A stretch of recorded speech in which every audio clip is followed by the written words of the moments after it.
ዓለም በጣም በፍጥነት እየተቀየረ ነው ሰዎች። ዓለም በጣም በፍጥነት እየተቀየረ ታዲያ ከማን ጋር ነው የሚኖረው ሰዎች? ታዲያ ማን ነው የሚታመነው? ብቸኛ የሆነ ሰው ቶሎ ነው የሚከፋው። እየከፋትም ማንም የላትማ።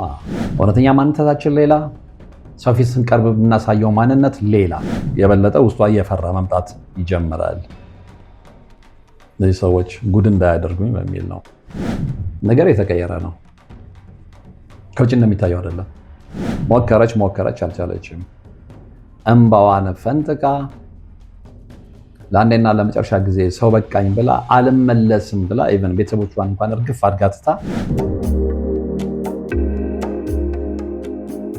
ታላቅ የምስራች ከቴምር ሪል ስቴት እንኳን ለአዲሱ ዓመት በሰላም አደረሳችሁ እያልን ድርጅታችን ቴምር ሪል ስቴት አዲሱን ዓመት በማስመልከት ታላቅ ቅናሽ ማድረጉን ስንገልጽ በደስታ ነው።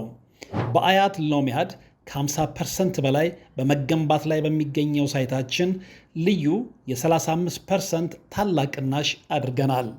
ባለ 2 መኝታ 87 ካሬ በ7 ሚሊዮን 600 ሺህ ብር የነበረው አሁን በ5 ሚሊዮን 300 ሺህ ብር ብቻ። ባለ 3 መኝታ 111 ካሬ በ12 ሚሊዮን 230 ሺህ ብር የነበረው አሁን በ7 ሚሊዮን 900 ሺህ ብር ብቻ። ባለ 3 መኝታ 121 ካሬ በ13 ሚሊዮን 310 ሺህ ብር የነበረው አሁን በ9 ሚሊዮን 982,500 ብር ብቻ። ባለ 3 መኝታ 139 ካሬ በ25 ሚሊዮን 290 ሺህ ብር የነበረው አሁን በ9 ሚሊዮን 935 ሺህ ብር ብቻ እየሸጥን እንገኛለን። በተጨማሪም በመሃል ፒያሳ ከአድዋ ሙዚየም ፊት ለፊት የንግድ ሱቆችን በ15% ቅናሽ የግልዎ ያድርጉ። ልብ ይበሉ፣ ይህ ቅናሽ የሚቆየው ለጥቂት ቀናት ብቻ ነው። ለበለጠ መረጃ እታች ባለው ስልክ ይደውሉ። ቴምር ሪል ስቴት። ሰላም ጤና ይስጥልን። በሀገር ውስጥና በመላው ዓለም የምትገኙ ወደ ቻናሌ ተከታታዮች ያው ዛሬ በእግዚአብሔር መልካም ፍቃድ ተገናኝተናል። ዛሬ ከወረታ የደረሰኝን ያን ፕሮግራሜን ተከታታይ ታሪክ ነው መግራቸው። አክቹዋሊ ከወረታ የደረሰኝን ልበል እንጂ ከዛ በኋላ ብዙ ነገሮች ተቀይረዋል። ይህች ባለታሪካችን የምትኖር በአሁኑ ሰዓት በአሜሪካ ነው። ስለዚህ እንግዲህ መነሻ ታሪኩ የሚጀምረው ከዛ ስለሆነ ነው ከወረታ ያልኳችሁ። ይህች ልጅ በጣም ቆንጆ ልጅ ነች። በደንብ በውበቷ የምትታወቅ ከተማ ውስጥ እና እድሜዋ ለአቅመ ሔዋን ሲደርስ ከተማ ውስጥ ላለ ባለሀብት ትዳራለች፣ በቤተሰቦቿ አማካኝነት ማለት ነው። በነገራችን ላይ እሷ ብዙ ህይወት ካሳለፈች በኋላ እዛም ሆና አሜሪካ ሆና ለረጅም ጊዜ የምሰራቸውን ታሪኮች ስለተከታተለች እዚህ መታ በነበረበት ሰዓት የነገረችኝ ታሪክ ነው። በቅርቡ ነው መታ ሄደችው እና ከዛ ከመጣች በኋላ ወደ መጀመሪያው ስመልሳችሁ በቤተሰቦቿ አማካኝነት እንግዲህ ብዙ ጊዜ ገጠር አካባቢ ፈልጋችሁ አይደለም እንደዚህ አይነቱ የትዳር ሁኔታ የተለመደ ነው። በቤተሰብ ትዕዛዝ ለሌላ ተላልፎ መሰጠት፣ ለባል ተላልፎ መሰጠት በተለይ ሴቶች ላይ ማለት ነውና ትዳሯን ጀመረች። ሰውየው በጣም ባለሀብት ቢሆንም ቀናተኛ ነው፣ እሷ እንደነገረች ማለት ነውና ብዙ ዓመት እንኳን አብሮ አልኖርም። ኦልሞስት በተለይ ትዳር ከመሰረቱ ከ7 ወር በኋላ እንግዲህ የተደበቀው አመሉ መውጣት ይጀምራል። እስከዛ ጊዜ ድረስ ግን በቃ ምን ልሆንልሽ፣ ልነጠፍልሽ፣ መሬት አይንካሽ የሚል ባል ነበር ነው ያለችኝ። ምንም ነገር ተቸግራ አታውቅም። ባለሀብት ነው፣ ገንዘብ እንደልብ ነው፣ ሁሉም ነገር እንደልብ ነው። ከዛ በኋላ ግን የተደበቀው ባህሪ መውጣት ጀመረ። ማናየሽ፣ ከማን ጋር ዋልሽ፣ ከማንም ጋር እንደማትውል፣ ከቤቷ እንደማትወጣ ያውቃል። በነገራችን ላይ ይህች ባለታሪካችን እስከ 12ኛ ክፍል ተምራ ውጤት ቢመጣላትም በባለቤቷ እምቢባይነት ከዛ በኋላ ዩኒቨርሲቲ ገብታ ትምህርቷን መቀጠል አልቻለችም። 12ኛ ክፍል ላይ ነው ያቆመችው። እንግዲህ ለምንድን ነው እንድትማር ያልፈልገው ብያት ነበር። ሴት ልጅ ጓዳ ጓዳ ካለች፣ ቤተሰቦቿን ከተንከባከበች፣ ልጆች ወልዳ ልጆቿን ማሳደግ ከቻለች በቃ ከዛ ላይ ትምህርት ምን ያደርግላታል የሚል ነው። እንግዲህ አንዳንዱ አስተሳሰብ በጣም የሚገርም ነው። እና ቅናትም ካለ ለዩኒቨርሲቲ ትምህርት በቅታ ከወጣች ወይ በሌላም ትለውጠኛለች፣ በዛ ላይ ቆንጆ ነች ብያቸዋለሁ። እንዲህ አይነት ጉዳዮች ጋር ተያያዘም ስለሆነ ሊሆን ይችላል። አንዳንድ ወንድ በራሱ አይተማመንም። ሚስት የፈለገ ቆንጆ ብትሆን መጀመሪያ ተፈቃግደው እስከተጋቡ ድረስ ቤት ውስጥ ስላስቀመጣት አይደለም። ሴት ልጅ ተንኮል ካሰበች ቤት እንኳን በዘበኛ ቢያስጠብቃት የምትወጣበትን ቀዳዳ አታጣም። እና አንዳንዱ ሰው ይህንን ለምን እንደማይረዳ አይገባኝም። ሰው መጀመሪያ በጭቅጭቅ ነበረ፣ ሲገባ ጭቅጭቅ። እንደዚህ አይነት ስራ ደግሞ በጣም ይሰለቻል። ቋቅ ነው የሚለው አስባችሁታል? ሁሌ ነጋ ጠባ ጭቅጭቅ፣ ይሄ ነገር ስልችት ይላታል። ከዛ በኋላ በቃል የሚደረገው ጭቅጭቅ ወደ ዱላ ተቀየረ። መልስ ትመልስለት መማታት ጀመረ። ከአንድም ሁለቴም ትታው ሄዳ ነበር። እንደገና በቤተሰቦቿ ተለምና በሽማግሌ ተለምና ነው የገባቸው። ሶስተኛው ላይ ግን የሰነዘረው ጥቃት ከባድ ነበረ። በውሃ ጠርሙስ ነው አይኗን ለመምታቱ የወረወረው። ግን ያው የአይን አምላክ ስላዳናት አይኗን በተወሰነ መልኩ ነው የጎዳት እንጂ ለክፋት አላረጋትም። ነገር ግን ከአይኗ በታች ያለውን አጥንት ነው የመታው እና የረጅም ጊዜ ሆስፒታል ተኛች። ከዛ በኋላ ከዚህ ሰው ጋር ረጅም ጊዜ መኖር እንደማትችል እርግጠኛ ሆነች። ምክንያቱም አንድ ቀን ይገለኛል፣ ስለዚህ ከሚገለኝ ሰው ጋር አብሬ ከመኖር ቤተሰቦችም ወደሱ ነው ሳይድ ያደረጉት። ያው ገንዘብ ያለው ሰው የፈለገ ቢበድላችሁ የራሳችሁ የምትሉት ሰው ራሱ ለዛኛው ሰው ነው አይደለ ሳይድ የሚያደርገው። በተለይ ገጠር አካባቢ ይከፋል። ሴቶች በደል ደርሶባቸው ወደ ቤተሰቦቻቸው ሲመለሱ ቤተሰቦቻቸው ማጅራታቸውን እያነቁ መልሰው ለባል ነው የሚሰጧቸው። እና እቺ ልጅ ይሄ ነገር ስለተደጋገመባት ምንድነው ያደረገችው? ሰነዶቿን አስፈላጊ የምትላቸውን የራሷ የሆኑ ንብረቶችን በተለይ የትምህርት ማስረጃዋን እዛ ላይ ጥንቃቄዋን አድንቄላታለሁ። እንግዲህ ረጅም ራዕይ ያለው ሰው ከጨርቃ ጨርቅ ከቆስ ይልቅ ለትምህርቱ የሚያስብን እዛ አይነት እርምጃ ነው የሚወስደው። እና እዚህ ከምጨማለቅ ከተማ የአባቴ እህት አለች፣ እሷ ጋር ቁጭ ብዬ ትምህርቴን አሻሽላለሁ፣ ውጤት ከመጣልኝ ዩኒቨርሲቲ እገባለሁ ብላ ጠቅላላ ዶክመንቷን ይዛ ነው ወደ አዲስ አበባ የመጣችው። እንደነገረችኝ አብዛኛው ንብረት የሱ ይሁን እንጂ አንድ ሁለት የሸቀጥ ሱቆችን በሷ ስም ነው ያደረገላት እና የገንዘብ ችግር አልነበረባትም። ስለዚህ ያላትን ገንዘብ ያላትን የትምህርት ማስረጃ እንዲህ እና የመሳሰሉ ሰነዶችን ይዛ ወደ አክስቷ ጋር ትመጣለች አዲስ አበባ። አክስት ጠየቁ ለምን እንደመጣች፣ ነገረቻቸው። ችግር የለውም እነሱ በህይወት እንድትኖሪ የማይፈልጉ ከሆነ እናትና አባቷን ማለታቸው ነው። እኔ ጋ ቁጭ ብለሽ የበላሁትን እየበላሽ ትኖሪያለሽ። እና አይነት አክስቶችና አጎቶች ዛሬ ካሉ ደስ ይላል። ዛሬ ሰው ሁሉ ክፉ ሆኗል። ይቅርታ አድርጉልኝና ዛሬ አክስትና አጎት የምትሏቸው እኔ ያሳድጋለሁ እኔ ያስተምራለሁ ብለው ከጠሩ በኋላ የቤት ሰራተኛ ነው የሚያደርጉት፣ ያለ ክፍያ ያለ ደሞዝ እየበደሉ ማለት ነው። እና እንደ አይነት አክስቶች አልፎ አልፎ ሲገኙ ደስ ይላል። አክስቷ ጋር ሆና ፕራይቬት ለመፈተን በግሏ ለመፈተን ትምህርቷን ማጥናት ጀመረች። ውጤቱ መጥቶላታል። እንግዲህ በየዓመቱ እሷ እንዳለችኝ ውጤቱ ይቀያየር ስለነበረ የተሻለ ውጤት አምጥቼ አሁን ካመጣሁት የተሻለ ውጤት አምጥቼ እገባለሁ ብዬ ነበር። አንድ ዓመት ስላሳለፍኩ ያኛው ውጤት ምናልባት በሚቀጥለው ዓመት የሚቀየር ከሆነ እንዳልቀር የተሻለ ውጤት ለማምጣት ትንሽ ዝቅ ያሉብኝን የትምህርት አይነቶች ለማሻሻል እነሱን ብቻ ፕራይቬት ለመውሰድ አክሴ ጋር ሆኜ ማጥናት ጀመርኩ ነው ያለችኝ። አልተሳካም። እንደተባለም ደግሞ በዛ ጊዜ ውጤቱ ከፍ አለ። ስለዚህ እቺ ልጅ እዛው አክስቷ ጋር ሆና እንደገና ትምህርቷን ለማሻሻል ከመሞከር ይልቅ ለምን ራሴን አልችልም ወደሚል እርምጃ ነው የሄደችው። አክስቴ አልሰለቸችኝም፣ ነገር ግን እኔ ህሊና ይሻላለኝም። አክስቴ በምትኖረው ኑሮ ከእጅ ወደ አፍ ነው። 2 ልጆች አሏት። ባለቤቷ አንድ ትምህርት ቤት ውስጥ ሃይስኩል ትምህርት ቤት ውስጥ ጥበቃ ነው። እሷ ቤት እመቤት ነች። ስለዚህ እኔ ተደርቤባቸው ተጨማሪ ሸክም ከምሆንባቸው ለምን በቃ በተመላላሽ ሰው ቤት እየሰራው ራሴን አልችልም ትላለች። አክስቷ ጋር እያደረች ተመላላሽ ሰው ቤት መስራት ትጀምራለች። እና በዚህ አይነት ሁኔታ እየቀጠለች አንዳንድ ጊዜ እግዚአብሔር ምክንያት አለው። ከሆነ ቦታ አንስቶ የሆነ ቦታ ላይ ሲያስቀምጣችሁ ምክንያት አለው። እንግዲህ ከወረታ ምናልባት ያመጣት ለዚህ እድል ይሆናል ብዬ አስባለሁ። ዲቪ ትሞላለች በጣም በሚገርም ሁኔታ። ዲቪ ከመሙላቷ በፊት ግን የተወሰነ ጊዜ አክስቷ ጋር ከተመላለሰች በኋላ የመኝታውን ሁኔታ ስታየው ስላልተመቻት አክስቷን እንደምንም አሳምና እዛው በቅርብ ርቀት ላይ የሰው ቤት ተከራይታ ትገባለች እና እነዛ ሰዎች መጀመሪያ አካባቢ እንግዲህ እንደነገረችው በጣም ጥሩ ሰዎች ናቸው።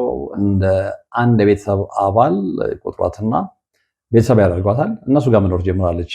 አነስ ያለች ሰርቪስ ቤት ተከራይታ በደንብ ተቀራረቡ። ልክ እሷ ከገባች በኋላ የተወለዱ 2 ልጆችን ክርስትና እንዳነሳች ነው እንደሚነገረችኝ። አንዳንድ ሰዎች በእንደዚህ አይነት ሁኔታ ተቀራርበው በጣም ሲቀራረቡ በቃ የሚቀጥለው ልጅን ከወለድኩኝ ክርስትና ሰጥሃለሁ፣ ክርስትና ሰጥሻለሁ የተለመደ ነው።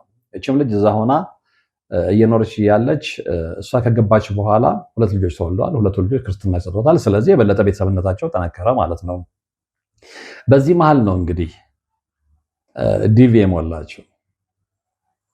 ዲቪ ሞላች። አመቱን ጠብቆ ደረሳት። በጣም በሚገርም ሁኔታ እዛም አለች። በፊት እንግዲህ 2 ሸቀጥ እሷ ጋር ነበር ብያቸዋለሁ። ገንዘብ ቆጣቢ ነች እሷ እንደነገረችኝ። ያንን ታጠረቃቀመና ቤተሰቦቿም ጋር ወረታ ደውላ እንዲህ ነገር አጋጥሞኛልና የጎደለ ብር ላኩ ብላ በሬ አሽጣ ገንዘብ ይመጣላታል። ፕሮሰሱን ጨርሰች ወደ አሜሪካ ሄደች። ህይወት ተቀየረ ማለት ነው። እዛ ሜዳ እግዚአብሔር ሲቀናት ብዙም አልተንገላታችም። አነስተኛም ቢሆን ስራ ጀመረች።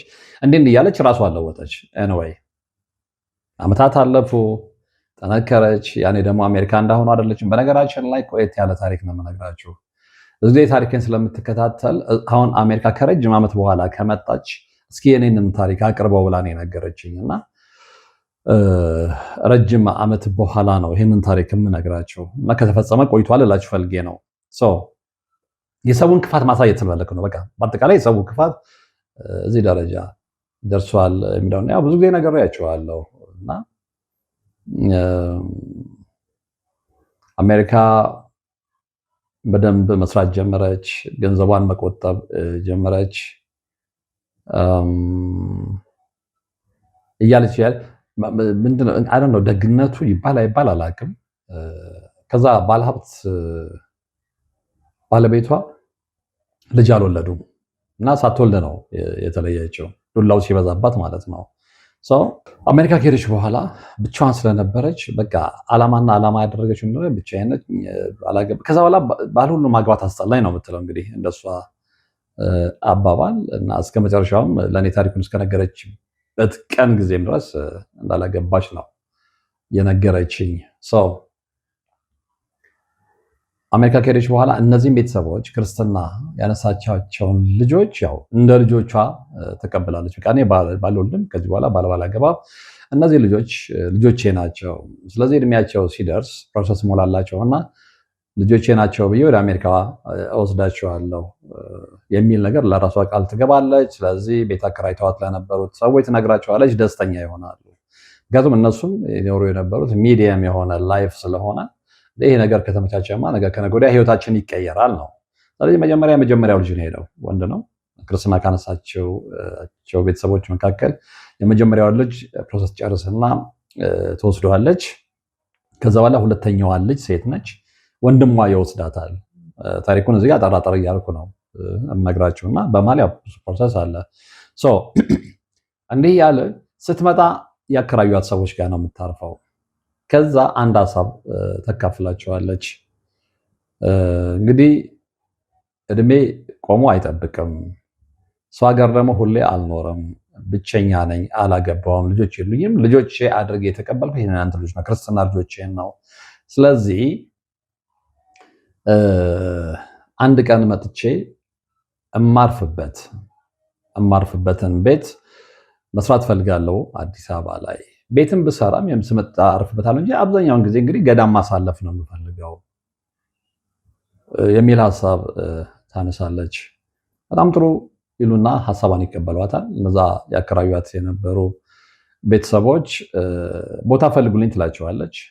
በኋላ ምን ሀሳብ ይመጣል? ለምን ቦታ ትፈልጋለች? ለቦታ ወጪ ከምታወጪ እሱ ላይ ገንዘብሽን ትጨምሪና ያለውን የኛ ግቢ ትልቅ ነው፣ እርግጥም ደግሞ ትልቅ ግቢ ነው እኛ ግቢ ውስጥ ለምን አትሰሪም? ስትመጪ ማረፊያሽ ነው፣ ማንም አይነካብሽም ምናምን ይሉና በዚህ በዛም ይሏታል። እሷ ረጅም ዓመት አብራቸው ስትኖር ልጆቻቸውን ክርስትና ስታነሳ የምታይባቸው ባህሪ በጣም ልስልስ፣ በጣም ደግነት የሚጨነቁላት ስለነበረ ውስጧ ምንም ክፋት አላሰበም። አንዳንድ ሰው እንዲህ ነው ይደፍንበታል። እና አይ እንደዛማ ከሆነ በጣም ጥሩ ውጭ ቤት ከምገዛ ነው ለእናንተ ቅርቤ ስለምትሆኑ እንደ ቦርቅ ስለምታነሱኝ ብታመም ስለምታሳክሙኝ በቃ ይሁን ትልና እዛው ግቢ ውስጥ እነሱ ሰዎች ጋር ግቢ ውስጥ ቦታ ይሰጣትና እዛ ላይ ቤት ትሰራለች። 1-2 ዓመት ከአሜሪካ ወደ አዲስ አበባ ስትመጣ እዛው ራሷ ቤት ነው የምታርፈው። ቆንጆ ቤት ነው የሰራችው፣ እንደነገረችኝ ሁሉ ነገር የተሟላ። ስለዚህ ቤቷ ሆና እየጸለች ቤተክርስቲያን የተመላለሰች 1-2 ዓመት በዛ አይነት ሁኔታ ታሳልፋለች። ነገር ግን ለሶስተኛ ጊዜ ስትመጣ እነዛ ሰዎች ላይ የተለየ ባህሪ ትመለከታለች። ፊት ይነሷታል። ሌላ ጊዜ ሮጠው በሆነ ነገር የሚደርሱላትን ወይ እንደዚህ እኛ ጋር ያለ ምናምን የሚሏትን ሰዎች ከዛ በኋላ ሚሊየን ጊዜ ብትጣራ የማይሰሟት ይሆናሉ። ግራ ትጋባለች። እነዚህ ሰዎች ምንድነው? ምን አድርጌያቸው ነው? ምን አስከፍቻቸው ነው? እንደውም አንድ ጊዜ ሴትዮዋን ምንድነው ስትል አይ ምንም አላደረኩኝም ብለው አመነጫጨቁኝ ነው ያለችው። እና እንግዲህ ብቸኛ የሆነ ሰው ደግሞ ታውቃላችሁ፣ ብቸኛ የሆነ ሰው ቶሎ ነው የሚከፋው። እየከፋትም ማንም የላትማ። ከወረታ ስትመጣ ቤተሰቦቿንም ትታን የመጣችው ሰው ሀገር ነው ያለችው። ሰው ሀገር ውስጥ ነው ቤቷን የሰራችው። ሰው ውስጧ እየበላት መምጣት ይጀምራል። ልክ 3 ሰዓት ላይ ሲሆን ከቆጣሪ መብራት ያጠፉባታል። በራሷ ቤት ልብ አድርጎ በጣም ትልቅ ቤት ስለሆነ እንግዲህ የእነሱ ዋና ቤትና የእሷ ሁለተኛው አዲሱ ቤት ሁለት የተለያየ ቆጣሪ ነው ያለው። ስለዚህ አይመለከታቸውም። እሷ ለብቻዋ ተሯሩጣ ያን በሰላሙ ጊዜ እነሱ ማግዘዋት ነው ለዛ ራሱን ለቻለው ቤት ሁሉንም ነገር የቻለ መኝታ ቤትም፣ ሳሎንም፣ ሻወር ቤትም፣ ሳሎንም እንዲህ የተሟላ ቤት ስለሆነ ተሯሩጣ ገንዘብም ተከፍለው ምንም ብሎ መብራት ኃይል ለብቻዋ ቆጣሪ ያስገብተውላታል። ስለዚህ ከነሱ ጋር የሚያገናኝ ነገር የለም፣ ግን ክፋት ይጀመራል ማለት ነውና ሲባል አይ በቃ በጊዜ መተኛት ስላለብን መብራት መቀንዴ ይሄ እኮ የኔ ነው የምከፍለው እኔ ቆጣሪም በግል ስላለ ወጪዎች ካሉ የሚሸፍነው እኔ ከእናንተ ጋር ምን ያያይዛል? በቂ መልስ ሊሰጠው አልቻለም። አሁን የበለጠ ውስጧ እየፈራ መምጣት ይጀምራል። እነዚህ ሰዎች ጉድ እንዳያደርጉኝ በሚል ማለት ነው። እንግዶች እንግዲህ ሰዎች ናቸው። በሆነ አጋጣሚ አሜሪካ የተዋወቀቻቸውም ሰዎች እሷ እዚህ ባለችበት ሰዓት ላይ ከውጭ ሲመጡ ቤተክርስቲያን ስትሄድ ስትመላለስ ቤተክርስቲያን ውስጥ የተዋወቀቻቸውን ሰዎች ሰው ብቻውን ሲሆን ሰው ይናፍቃል። የተዋወቀቻቸውን ሰዎች ቤቴ ልጋብዛችሁ ብላ ይዛ ስትመጣ ሁሉ መከልከል ጀመሩ። መጀመሪያ አካባቢ ናቸው ደም መልበስ ነው። ከዛ የሰውኛ ግርግር አንፈልግም እንዴ ቤቴ ነው ይዤ የምመጣው። የሚገርምህ ወርቅ አለችኝ ስመጣ ምንም መነካካት ስለማልፈልግ የራሴን ነገር ነው የምገዛው። አንድ የወር አስቤዛ እንትንና ከአሜሪካ ስመጣ እስከምቆይበት ጊዜ ድረስ ለምሳሌ ወር 2 ወር ልቆይ እችላለሁ። የ2 ወር አስቤዛ አንዴ ነው የምዘጋው አለች። በቃ የሚያስፈልጉኝ ነገሮች ከጤፍ ጀምሮ ማለት ነው። እና እሱን እያቦካው ራሴ እንጀራ እየጋገርኩ ምጣድ ገዝታለች። እዛ ቤት ኪችን አላት። እሱን እያደረግኩኝ ነው እንጂ ከነሱ ጋር አልነካከም። አልፎ አልፎ ልጆቹ ሲመጡ ያኔ አሜሪካ ከመሄዳቸው በፊት እና ቤተሰብ ሲመጣ በዓል ሲሆን ጋግራ ቤቷ ሲመጡ ለነሱ ታቀርባለች። እንግዳ ሲመጣም እስከተከለከለችበት ጊዜ ድረስ ማለት ነው። ከዛ ያ ነገር ሲመጣ እንዴ ሁሉ ነገር እናንተን አላስቸገር፣ እኔ በራሴ ቤት በራሴ ነገር ሰውን መጋበዝ አልችልም ወይ? ከዛ ፕራይቬሲዋ ሁሉ የተነፈገ መጣ ማለት ነው። አሁን ግልጽ ሆነላት። ግልጽ ተንኮል ወደኋላ ሄዳ ማጠንጠን ጀመረች። በዚህም በዛም ብለው ቤት ውስጥ ያሰሯት ለምን እንደሆነ ገባት። ከዘገየም በኋላ ቢሆን ባነነች። በነገራችን ላይ ትልቁ ስህተት ለሷም ብያዛለሁ። ትልቁ ስህተት ምንድነው?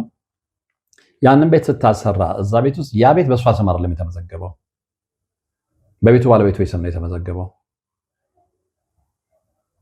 ያለ ነገሩ አንድ ግቢ ውስጥ ሆኖ አንድ እንትን ውስጥ የተለያየ ካርታ አይሰጥም። አጥር ተቆርጦ ወይም ደግሞ ግማሽ ተከፍሎ ለብቻኛው ተሸጦም ይሁን ምናምን በስሟ ካላደረገችው በስተቀር ማለት ነው። እሷ ግን የዋህነቷ ብዛት ምንም ነገር አይመጣም ብላ ያው አንድ ቀን እዚሁ እኖራለሁ እዚሁ እድሜ ካፈጀ በኋላ ጧሪ ቀባሪዎች እነሱ ናቸው ብላ ነው በየዋህነት ያንን ቤት የሰራቸው አላማዋን። እነሱ ግን ቀደሙ። መቼም ይሁን መች እሷ እድሜ ልኳን ላትኖር ይችላል። ለነገሩ ቀዳሚውን እግዚአብሔር ነው የሚያውቀው። እና በእነሱ ስም ስለነበረ ከዚህ በኋላ አንዳንድ ነገሮች መከሰት ጀመሩ። እሷ መነጫነጭ እንዴ በራሴ ቤት ስትል እንዴ ኬት ያመጣችው ቤት ማለት ጀመሩ። እንግዲህ ገንዘቧን አውጥታን የሰራችውን የሚያክል ቤት ክረት ተጀመረ ማለት ነው። ባለሙያዎች አማከረች፣ ጠበቆች አማከረች፣ ተነገራት። በእነሱ ስም ስለሆነ ቤቱ ምንም ታደርጊ አትችም። ሞከረች ሞከረች፣ አልቻለችም። እንባዋን ፈንጥቃ ለአንዴና ለመጨረሻ ጊዜ ሰው በቃኝ ብላ አልመለስም ብላ ኢቨን ቤተሰቦቿን እንኳን እርግፍ አድርጋ ትታ እዛው መቅረትን ነው የመረጠችው። የምትኖርበት አሜሪካ። ስሞት ሬሳዬ ወደ ቤተሰቦቼ መላኩ አይቀርም፣ ግዴታቸው ነው። እንግዲህ እንደሱ አባባል ማለት ነው። መቼም ሬሳ ተጭኖ ሲመጣ የልጃችንን ሬሳ አንፈልግም አይሉም። እስከዛ ግን ሰው የሚባል ነገር በቃኝ ብዬ እስቲል ነው አሜሪካ ውስጥ ኑሮዬን በብቸኝነት እገፋለሁ። ታዲያ ከማን ጋር ነው የሚኖረው? ሰዎች ታዲያ ማን ነው የሚታመነው? እንዴት ነው እግዚአብሔር በመጽሐፍ ቅዱስ የነገረን ቃል ተግባር የምናደርገው? እንዴት ነው ከሰዎች ጋር የምንኖረው? እንዴት ነው ችግራችንን ለሰዎች የምናካፍለው? እንዴት ነው እገሌ ወንድሜ እኮ ነህ፣ እገሌ እህቴ እኮ ነሽ፣ እርጂኝ፣ እንረዳዳ የምንባባለው?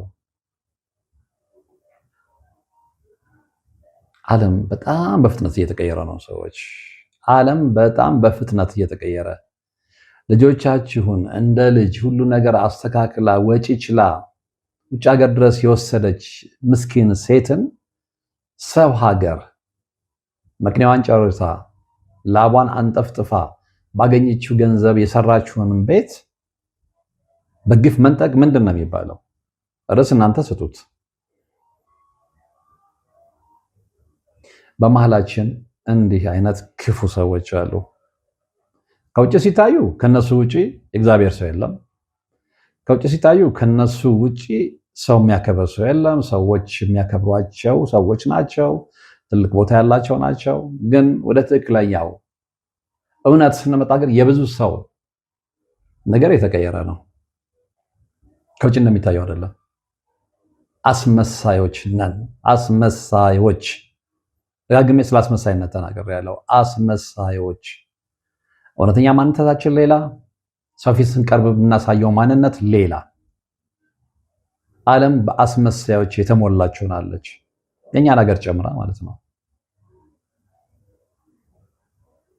ወደፊት ምን ይከሰታል አላቅም። እኔ አሁን ስለ ራሴ አይደለም ከምን ይርምላችሁ፣ አሁን ስለ ልጄ ነው መስጋት የጀመርኩት። የራሴን ህይወትማ ከግማሽ በላይ ኖሬዋለሁ። ከዚህ በኋላ ምንም ነገር ይመጣ አይ ዶንት ማይንድ። ግን ነገ ልጄ ራሷን ችላ ስትኖር ከማን ጋር ነው የምትኖረው? ማን ነው ቴክ ኬር የሚያደርጋት? ማን ነው? ምናልባት እኔን ብታጣ፣ ቤተሰቧን ብታጣ፣ እናቷን ብታጣ፣ ዙሪያ ያሏትን ሰዎች ብታጣ ማን ነው ቴክ ኬር የሚያደርጋት? ለፍታ ያገኘችውን ገንዘብ ባይደራስ አይ በቃ ብቻዬንም ብሆን አጠገቤ ሰው አለ ብላ ለማን ነው በእምነት የምትሰጠው? ሁሌ ብቻቸውን ስትኖሩ መቼም የሆነ ነገር ስታፈሩ ዝም ብላችሁ ብቻችሁን በብቻዬነት ጎዳና አትመላለሱም። ኦፍኮርስ ትዳር ሊያዝ ይችላል ምናምን የመሳሰለው ነገር፣ ግን ዛሬ ትዳርም ላይ የምንመለከተው ነገር በጣም አስቸጋሪ ነው። እኔ የሰማሁት ነገር አለ በቅርቡ፣ ዲቴል ኢንፎርሜሽን ውስጥ አልገባም መልካም ስለማይሆን።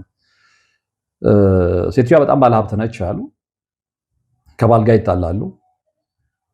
የጣሉበትን ምክንያት አስፈላጊ አይደለም፣ ገና በፍርድ ቤት የተያዘ ኬስ ስለሆነ ማለት ነውና ዞሮ ዞሮ ግን የለፋችበትን በጣም ሀብታሞች ናቸው። የለፋችበትን ንብረት በጋራም የጋራም መነሻው እሷ ነች የተባለ የሀብት ምንጩ እሷ ነች መነሻው። ከዛ በኋላ የተረዳዱም ብዙ ነገሮች አፍርተዋል፣ ልጆች ወልደዋል፣ የመሳሰለው። ብቻውን ያንን ንብረት ለመቆጣጠር ልጆቹን አሳምነው፣ ምክንያቱም ልጆቹን ፐርዴይ የሚከፍላቸው ብር በጣም ብዙ ነው። እናታቸው ላይ ያሳመፀ ምናምን ብቻዋን በተቀመጠችበት ማደንዘዣ መርፌ ወቅቶ ኦልሞስት 2 ወር 3 ወር ራሷን ስታ የሆነ ማገገሚያ ውስጥ ነበር። እንዲህ አይነት ዘመን ላይ እንዴት ነው ሰው የሚታመነው? ለዚህ ምን ያልኳችሁ እንዴ እኔ ሁሌም ጭንቀት ውስጥ የሚከተኝ ሁሌም አእምሮዬ እንቅልፍ እንዳይወስደው እንኳን በስጋት እንዲወጠር የሚያደርገው የልጄ የወደፊት ህይወት ነው የሚያሳስባኝ። እርግጠኛ ነኝ ብዙዎቻቸው ልጆቻቸው የወደፊት ህይወት ያሳስባቸዋል። ማን ታምነው ከማን ጋር ይኖራሉ? ትራር እንዳትሉ ይኸው በክፋት ሰው ሚስትን ያህል ነገር ለንብረት ብሎ መርፌ ወጥቶ የሚያደነዝበት ታይም ላይ ደረስ ነው። እግዚአብሔር ከዚህ ይጠብቀን። ግዴላችሁም የምንኖረው የተወሰነ ጊዜ ነው። የኮንትራት ህይወት ነው። ለኮንትራት ህይወት እግዚአብሔርን ማናስቀይም፣ እኛም መንገድ አንሳት። እግዚአብሔር ይታረቀን። ሌላ ምንም ልላችሁ አልችልም። የዛሬው መርሃ ግብር የተከታተላችሁት ነበር። በቀጣይ በሌላ መርሃ ግብር እንገናኛለን። እስከዛው ግን በድጋሚ እላችኋለሁ ግዴላችሁም ከእግዚአብሔር እንታረቅ። መጨረሻው ዘመን በፍጥነት እየመጣ ነው። ወደ ዲጂታል ዓለም እየገባን ነው። ወደ አውሬው መንገድ እየሄድን ነው። ሩቅ ምን አስኬዳችሁ? አሁን ባንክ እንኳን ስትሄዱ ምንድነው ሁሉ ነገር በቃ ከወረቀት ወጥቷል አይደል? አሁን አንዳንዶች ይሄንን ይሄ እኮ ቴክኖሎጂ ነው ለምን በክፋት ተወስዳለህ ሊሉ ይችላል። ኦፍ ኮርስ ቴክኖሎጂ ሊሆን ይችላል። ግን መጽሐፍ ቅዱስ ላይ ያለው በትክክል ወደዛ ሲስተም የማይገባ መሸጥም መለወጥም አይችልም ተብሏል። አሁን ባንክ ስትሄዱ አሻራ መስጠት ጀምራችኋል አይደል? ብዙ ነገሮች እንትን ብለዋል። ስለዚህ እዛ ሲስተም ውስጥ እየገባ ነው። እዛ ሲስተም ውስጥ ስንገባ ደግሞ ብዙ ምልክቶችን ከዚህም በላይ እናያለን በፈጠነ መልኩ። ይሄንን ግምት ከተን ግድ የላችሁም ባለን እንጥፍጣፊ ታይም ያኛውን እንቶ በቃ መጽሐፍ ቅዱስ ያለው ነው አይቀርም። ግን እኛ በተቻለ መጠን ወደ እግዚአብሔር ለመቅረብ እንሞክር። ምክንያቱም እስከ መጨረሻው ጸንቶ የቆየ ይድናል አይደል የሚለው። ስለዚህ እስከ መጨረሻው ጸንቶ የቆየ ማለት ከሱ ጋር ማለት ነው። ምልክቶች እንኳን ቢታዩ የሚያስክዱ ምልክቶች እንኳን ቢታዩ ነው እግዚአብሔር አለ፣ ፈጣሪ አለ። ስለዚህ እምነት የሱ ነው፣ አልክደውም፣ ለሉሲፈር ዓለም እጄን አልሰጥም በሚለው ላይ ልንጸና ይገባል።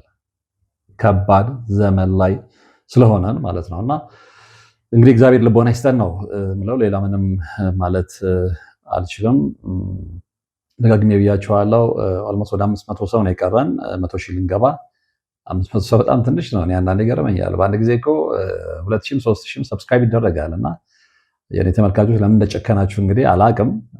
እርግጠኛ ነኝ በሁለትና በሶስት ቀን ውስጥ ያችን የቀረችውን 500 600 ሰው ሰብስክራይብ አድርጋችሁ ያላደርጋችሁ 100 ሺህ እንገባለን ብዬ ተስፋ አደርጋለሁ። እስከዛው ግን እንዳልኳችሁ ያላችሁበት ሰላም ሁሌም እንደምላችሁ ማለት ነው፣ ይቅርታ፣ ሰላም፣ ጤና፣ በረከት የግል ሀብቶቻችሁ እንዲሆኑ ከልብ ተመኘው።